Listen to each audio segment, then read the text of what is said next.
3. James had only 2 more months to serve before his term in the Continental Congress was over, and he wanted to do what he could in the time that was left, if only the question of taxation could be resolved.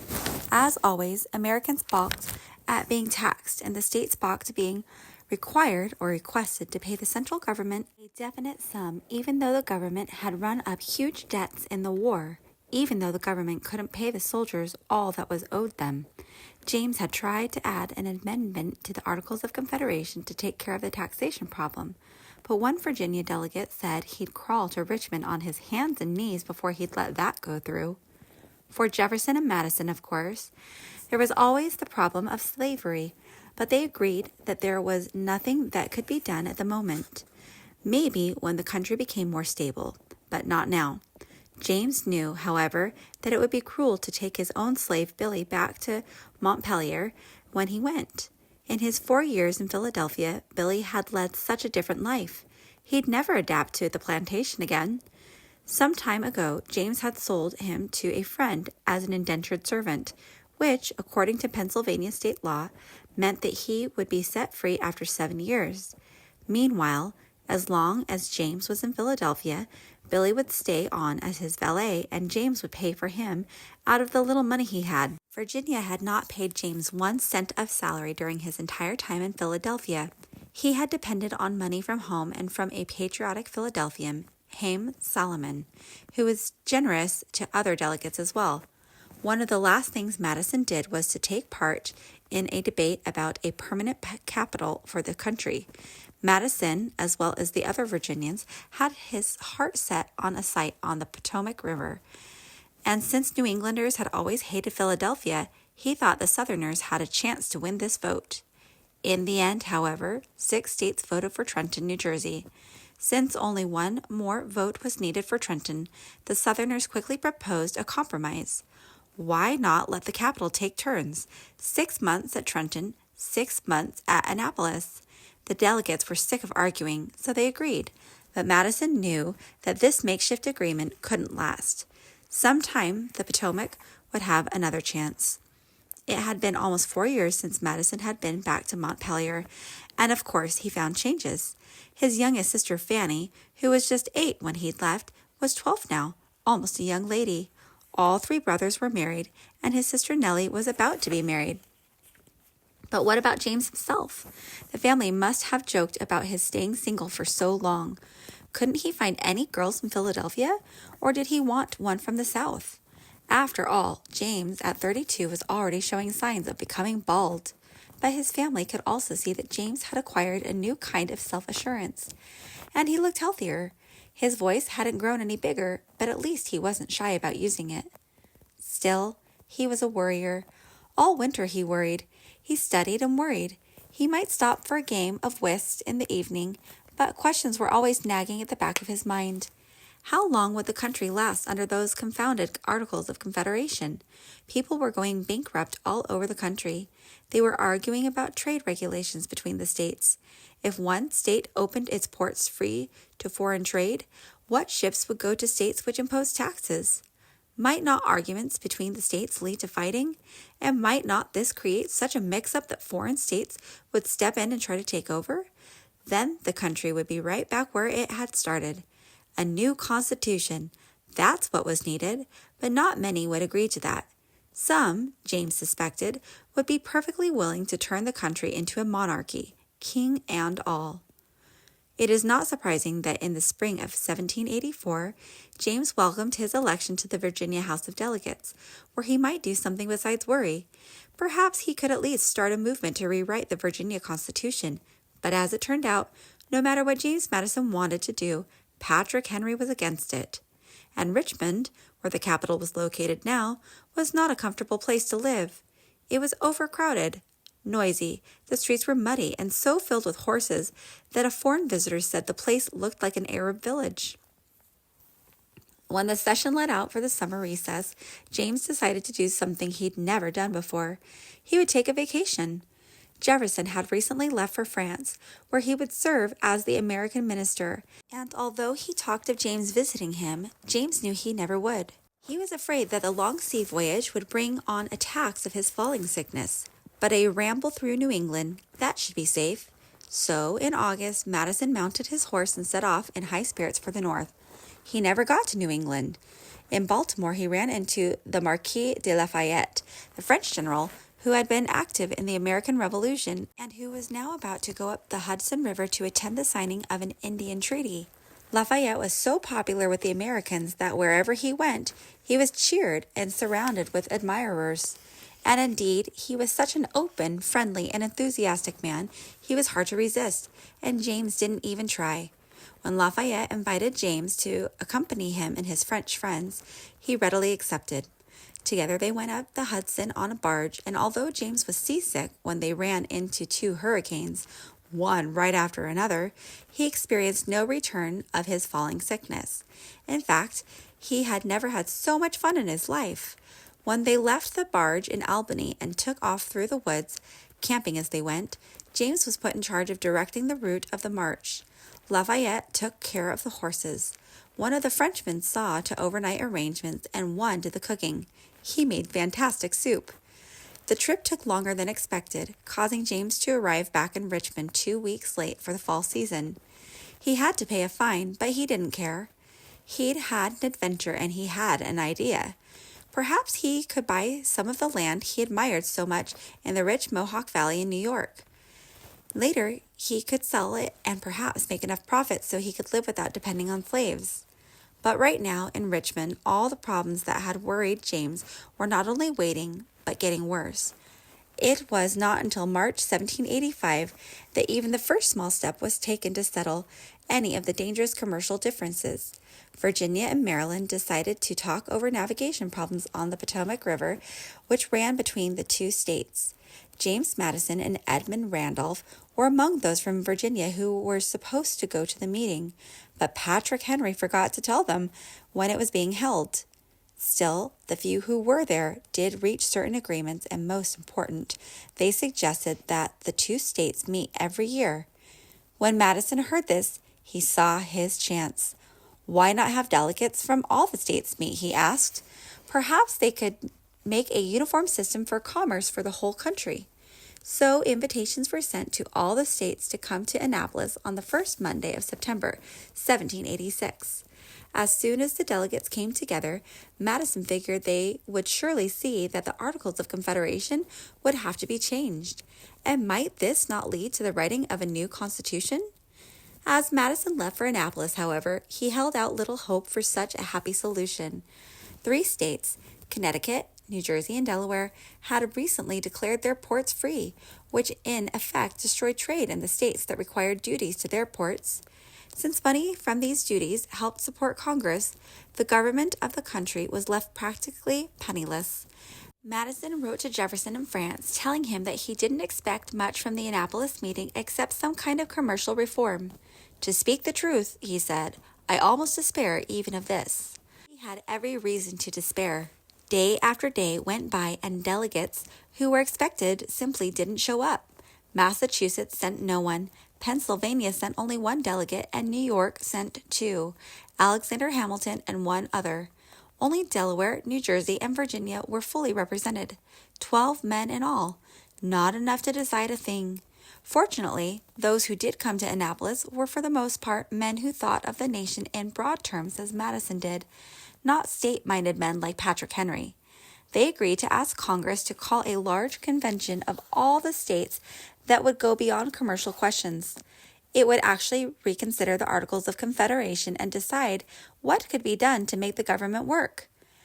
Congress set the date for this new convention on May 14, 1787. Philadelphia was the place, but would enough men actually come? Luckily, in the early part of 1787, something happened that scared Americans all over the country. At the time, no one thought it was lucky, but the fact was that people were scared into taking that convention in Philadelphia seriously. Some farmers in western Massachusetts were the ones who did the scaring. They were all men, many veterans like their leader, Daniel Shays, who were having their farms taken away from them by the courts, and in many cases they were being jailed because they couldn't pay their debts. Why, they asked, had they fought King George when their own government turned against them when they were in trouble? They tried lawful means to solve their problems, conventions, petitions, but when these didn't work, they said, "Let the law go to blazes." They forcibly closed down the courts. Then, as a small army, they marched toward the federal arsenal in Springfield, Massachusetts, threatening to take it over and supply themselves with arms. Congress was in an uproar. This was an insurrection. It was treason. But Congress was helpless. Although the country had a Secretary of War, it had no army and no money to support one. In the end, Massachusetts called out its militia, gathered volunteers, and put down the rebels before they reached Springfield. At the time of Shays' Rebellion, many people did not understand what lay behind the farmers' violence. All they could see was that law and order were breaking down and the country was headed for chaos. The convention at Philadelphia had better find a way to fix things. Make the central government stronger, some said, but not too strong, others added, not strong enough to hurt the sovereignty of the states. But there were also those who were suspicious of anything the convention might do.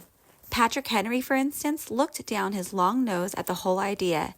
He smelt a rat, he said, and he'd have nothing to do with the goings-on in Philadelphia. Except for Rhode Island, all the states did send delegates to the convention, but they trickled into Philadelphia all through the month of May.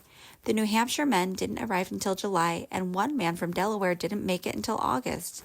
James Madison was the first to arrive, 11 days early, and by May 25th, when at last there were enough men to start business officially, he was ready with a plan.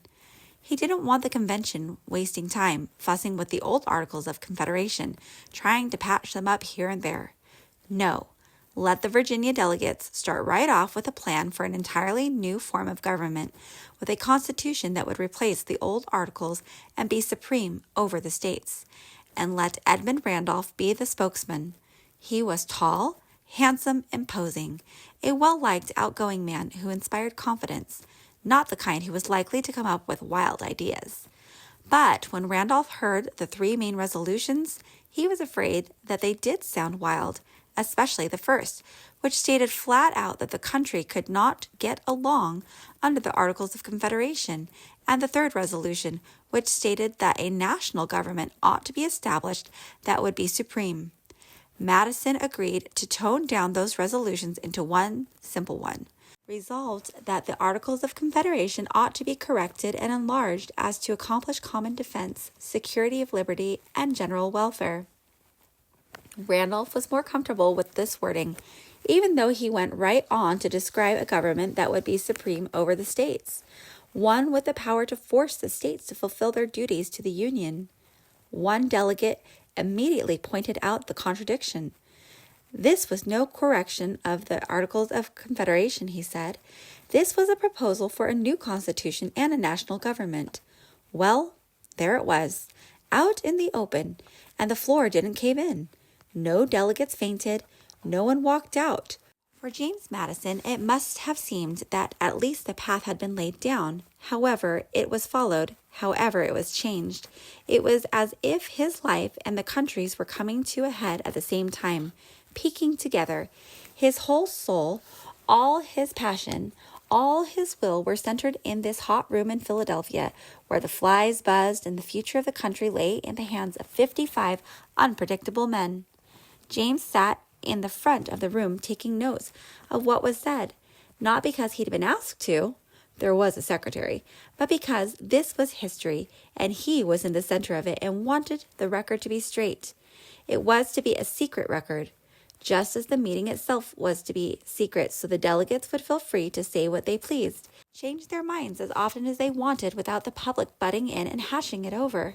Sitting right in front of James on a raised platform was the president of the convention, George Washington, whose very presence gave a sense of urgency to the meeting, just as James had known it would. He had put Washington's name down at the head of the list of Virginia delegates before he had even asked him. Only later did James persuade Washington how important his attendance would be. It was too soon to mention that if a new government were formed, people would feel safer because, of course, everyone knew that Washington would be elected president. The government began to take shape under Madison's pen as it scurried to keep up with the arguments, the resolutions, the votes. There would be 3 branches to the government, the executive, the judicial and the legislative, which in turn would consist of two houses, the Senate and the House of Representatives. Eventually, it was decided that in the Senate, the states would have an equal vote. In the House, the number of representatives would be determined by the population of the state. In the meantime, however, thrashing around at the bottom of every debate was the question of the division of power between the executive and the legislature, between the small states and the large, between those who wanted power to lie directly in the hands of the people and those who didn't trust the people. Madison was diligent in his note-taking, but he could not sit still when the delegates didn't seem to be grasping the importance of an issue. He knew his voice was weak, but he couldn't help that. 200 times he spoke during the convention, and although there were often shouts of "louder," the delegates knew they could count on him to bring reason to bear on the subject, whether they agreed with him or not. At first, the delegates allowed Mr. Randolph's so-called Virginia plan, or nationalist plan, to form the centerpiece of their discussion. But there came a day in the middle of June when the small states had had enough of Virginia's big ideas. William Patterson of New Jersey, who at 5'2" was by far the shortest man at this convention, said they should stick to the old Articles of Confederation. The only new powers he would give Congress would be the right to tax and the right to regulate commerce. Otherwise, Congress would operate as it had in the past, a single body in which every state would have an equal vote. No, no, no. The unspoken no's of the nationalists must have reverberated in the room before Madison could gather them together to strike back at Mr. Patterson. Nothing, however, silenced the convention as much as Alexander Hamilton, who up to this time had said very little. When he did take the floor now, he kept it for 6 unforgettable hours, while the delegates sat, unbelieving, dumbfounded. What were they to think? Here was Hamilton, an aide to Washington during the war, proposing that the chief executive be chosen for life, like a king. The Senate also, and state governors were to be appointed by the national government. Had the man gone mad, the delegates asked themselves? Madison undoubtedly knew how much Hamilton admired the British Constitution, but to let his ideas loose at a time like this was, to say the least, foolhardy. Perhaps, however, Madison sensed there might be a method behind Hamilton's madness, and perhaps there was. In any case, on the next day, the delegates, stunned by Hamilton's outburst, decided that the Virginia plan didn't sound so bad after all. They voted 7-3 to reject Patterson's proposal. But there were still harrowing days ahead. There was the day, for instance, when Gunning Bedford of Delaware lost his temper. "I do not, gentlemen," he shouted, "trust you." Then there was the day that Luther Martin of Maryland couldn't stop talking. On and on he went about his idea that the only reason to have a central government was to preserve the state governments. On and on until everyone wondered if the man would ever shut up. And there was that day Georgia and South Carolina said they would quit the Union rather than give up the right to import slaves. After a heated debate, the convention decided that union was more important than interfering with slavery, at least for now. They voted not to stop the slave trade before 1808. George Mason of Virginia, a violently anti-slavery man, predicted that heaven would punish the country for this. James Madison said that prolonging the slave trade was dishonorable to the American character. Finally, on September 17, 1787, the Constitution was completed, ready for the delegates to sign. Some who did not approve of the Constitution had already gone home, and at the last minute, 3 delegates refused to sign. There was no Bill of Rights, they said. The people would want their inalienable rights spelled out in the Constitution. Madison explained that the people automatically retained every right not specifically handed over to the government. Still, they wouldn't sign. Edmund Randolph was one of those who backed down. His reason was that he just wasn't sure. He wanted time to think it over. Madison knew Randolph well. He could change with the shift of the wind, and now he simply had a case of cold feet. In the end, Madison thought, Randolph would come around. On the whole, Madison should have been satisfied with the Constitution. The basic outline of the Virginia plan was intact, although Madison had been defeated on some points and had been forced to compromise on others. But James Madison took no great joy in the moment. He was just too tired to take joy in anything. For 100 days, With the exception of a few brief recesses, he had pushed himself without let-up, writing, talking by the day, talking again in the evening at informal meetings, and then, late at night, transcribing and filling out his notes. It almost killed him, he said. Everyone recognized how much he'd done. Indeed, during the convention, he had earned a nickname. People referred to him now as the great little Madison, but he would not have been impressed. No leader in American history has had less vanity or desire for praise than James Madison.